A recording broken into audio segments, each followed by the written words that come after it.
Bezalel made the holy box from acacia wood. The box was 2.5 cubits long, 1.5 cubits wide, and 1.5 cubits high. He covered the inside and outside of the box with pure gold. Then he put gold trim around the box. He made 4 rings of gold and put them on the 4 corners. These rings were used for carrying the box. There were 2 rings on each side. Then he made the poles for carrying the box. He used acacia wood and covered the poles with pure gold. He put the poles through the rings on each side of the box. Then he made the mercy cover from pure gold. It was 2.5 cubits long and 1.5 cubits wide. Then Bezalel hammered gold to make 2 cherub angels. He put the cherub angels on each end of the mercy cover. He put one angel on one end and the other angel on the other end. The angels were joined together with the mercy cover to make one piece. The wings of the angels were spread up toward the sky. The angels covered the box with their wings and faced each other, looking toward the mercy cover. Then he made the table from acacia wood. The table was 2 cubits long, 1 cubit wide, and 1.5 cubits high. He covered it with pure gold and put gold trim around it. Then he made a frame 1 handbreadth wide around the table. He put gold trim on the frame. Then he made 4 gold rings and put them at the 4 corners of the table where the 4 legs were. He put the rings close to the frame. The rings were to hold the poles used to carry the table. Then he used acacia wood to make the poles for carrying the table. He covered the poles with pure gold. Then he made everything that was used on the table. He made the plates, the spoons, the bowls, and the pitchers from pure gold. The bowls and pitchers are used for pouring the drink offerings. Then he made the lampstand. He used pure gold and hammered it to make the base and the shaft. Then he made flowers, buds, and petals and joined everything together into one piece. The lampstand had 6 branches, 3 branches on one side and 3 branches on the other side. Each branch had 3 flowers on it. These flowers were made like almond flowers with buds and petals. The shaft of the lampstand had 4 more flowers. They were also made like almond flowers with buds and petals. There were 6 branches, 3 branches coming out of each side of the shaft. And there was a flower with buds and petals below each of the 3 places where the branches joined the shaft. The whole lampstand with the flowers and branches was made from pure gold. All this gold was hammered and joined together into one piece. He made 7 lamps for this lampstand. Then he made lamp snuffers and trays from pure gold. He used 75 pounds of pure gold to make the lampstand and the things used with it. He made the altar for burning incense from acacia wood. The altar was square. It was 1 cubit long, 1 cubit wide, and 2 cubits high. There were 4 horns on the altar. There was 1 horn on each corner. These horns were joined together with the altar to make one piece. He covered the top, all the sides, and the horns with pure gold. Then he put gold trim around the altar. He made 2 gold rings for the altar. He put the gold rings below the trim on each side of the altar. These gold rings held the poles for carrying the altar. He made the poles from acacia wood and covered them with gold. Then he made the holy anointing oil. He also made the pure, sweet-smelling incense. These things were made the same way that a perfume maker would make them. Then Bezalel used acacia wood to build the altar. This was the altar used for burning offerings. The altar was square. It was 5 cubits long, 5 cubits wide, and 3 cubits high. He made a horn for each of the 4 corners of the altar. He joined each horn to its corner so that everything was one piece. He covered the altar with bronze. Then he used bronze to make all the tools to be used on the altar. He made the pots, shovels, bowls, forks, and pans. Then he made a bronze grating for the altar. This grating was shaped like a net. The grating was put under the ledge at the bottom of the altar. It went halfway up into the altar from below. Then he made bronze rings to hold the poles for carrying the altar. He put the rings at the 4 corners of the grating. Then he used acacia wood to make the poles and covered them with bronze. He put the poles through the rings on the sides of the altar to carry it. He used boards to make the sides of the altar. It was hollow, like an empty box. He made the bowl and its base with bronze. He used the bronze mirrors that the women gave. These were the women who served at the entrance to the meeting tent. Then he made a wall of curtains around the courtyard. On the south side, he made a wall of curtains 100 cubits long. The curtains were made from fine linen. The curtains on the south side were supported by 20 posts. The posts were on 20 bronze bases. The hooks for the posts and the curtain rods were made from silver. The north side of the courtyard also had a wall of curtains 100 cubits long. There were 20 posts with 20 bronze bases. The hooks for the posts and the curtain rods were made from silver. On the west side of the courtyard, the wall of curtains was 50 cubits long. There were 10 posts and 10 bases. The hooks for the posts and the curtain rods were made from silver. The east side of the courtyard was 50 cubits wide. The entrance to the courtyard was on this side.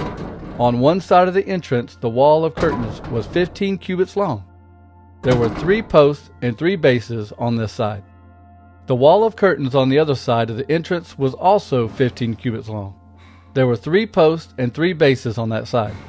All the curtains around the courtyard were made from fine linen. The bases for the posts were made from bronze. The hooks and the curtain rods were made from silver. The tops of the posts were covered with silver also. All the posts in the courtyard had silver curtain rods. The curtain for the entrance of the courtyard was made from fine linen and blue, purple, and red yarn. Designs were woven into that curtain. The curtain was 20 cubits long and 5 cubits high. It was the same height as the curtains around the courtyard. The curtain was supported by 4 posts and 4 bronze bases. The hooks on the posts were made from silver. The tops of the posts were covered with silver, and the curtain rods were also made from silver.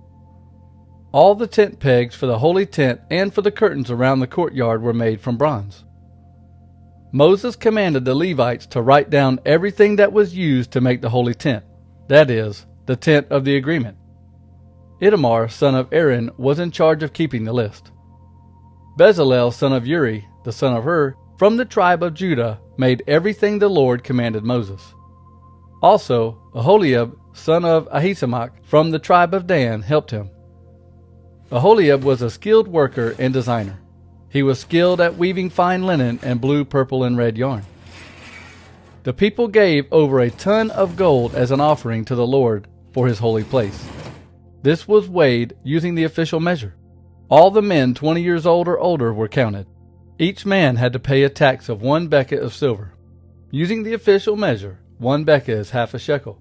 There were 603,550 men, so they collected about 7,550 pounds of silver. They used 7,550 pounds of the silver to make 100 bases for the holy place and its curtains. They used 75 pounds of silver for each base. They used the remaining 44 pounds of silver to make the hooks, the curtain rods, and the silver covers for the post. They gave more than 2.5 tons of bronze. That bronze was used to make the bases at the entrance to the meeting tent. They also used the bronze to make the altar and the bronze grating. And the bronze was used to make all the tools and dishes for the altar. It was also used to make the bases for the curtains around the courtyard and the bases for the curtains at the entrance.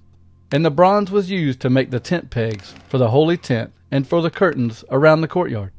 The workers used blue, purple, and red yarn to make special clothes for the priests to wear when they served in the holy place. They also made the special clothes for Aaron as the Lord had commanded Moses. They made the ephod from gold thread, fine linen, and blue, purple, and red yarn. They hammered the gold into thin strips and cut the gold into long threads. They wove the gold into the blue, purple, and red yarn and fine linen. This was the work of a very skilled person. They made the shoulder pieces for the ephod. They tied these shoulder pieces to the 2 corners of the ephod. They wove the cloth belt and fastened it to the ephod. It was made the same way as the ephod. They used gold thread, fine linen, and blue, purple, and red yarn, just as the Lord commanded Moses. The workers put the onyx stones for the ephod in gold settings. They wrote the names of the sons of Israel on these stones. Then they put these jewels on the shoulder pieces of the ephod. These jewels were to help God to remember the Israelites. This was done as the Lord commanded Moses. Then they made the judgment pouch. It was the work of a skilled person, just like the ephod. It was made from gold threads, fine linen, and blue, purple, and red yarn. The judgment pouch was folded in half to make a square pocket. It was 1 span long and 1 span wide. Then the workers put the 4 rows of beautiful jewels on the judgment pouch. The first row had a ruby, a topaz, and a beryl. The second row had a turquoise, a sapphire, and an emerald. The third row had a jacinth, an agate, and an amethyst. The fourth row had a chrysolite, an onyx, and a jasper. All these jewels were set in gold. There were 12 jewels on the judgment pouch, 1 jewel for each of the sons of Israel. Each stone had the name of one of the sons of Israel carved into it, like a seal. The workers made 2 chains from pure gold for the judgment pouch. The chains were braided like a rope. The workers made 2 gold rings and fastened them to 2 corners of the judgment pouch. Then they made 2 gold settings for the shoulder pieces. They fastened the gold chains to the rings at the corners of the judgment pouch. They fastened the other ends of the gold chains to the settings on the shoulder pieces. They fastened these to the front of the ephod. Then they made 2 more gold rings and put them on the other 2 corners of the judgment pouch. This was on the inside edge of the judgment pouch next to the ephod. They also put 2 gold rings on the bottom of the shoulder pieces on the front of the ephod. These rings were near the fastener, just above the cloth belt. Then they used a blue ribbon and tied the rings of the judgment pouch to the rings of the ephod. In this way, the judgment pouch would rest close to the cloth belt and would be held tight against the ephod. They did everything just as the Lord commanded. Then they made the robe for the ephod from blue cloth. It was woven by a skilled worker. They made a hole in the center of the robe and sewed a piece of cloth around the edges of this hole. This cloth kept the hole from tearing. Then they used fine linen and blue, purple, and red yarn to make the cloth pomegranates. They hung these pomegranates around the bottom edge of the robe. Then they made bells from pure gold. They hung these bells around the bottom edge of the robe between the pomegranates.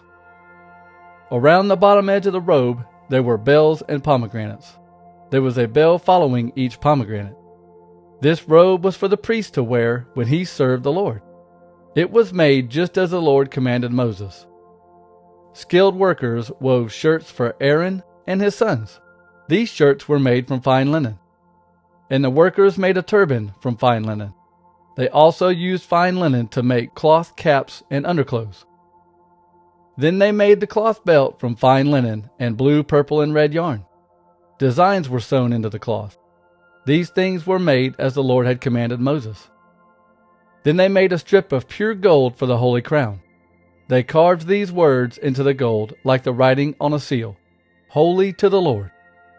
They fastened the gold strip to a blue ribbon. Then they tied the blue ribbon around the turban like the Lord had commanded Moses.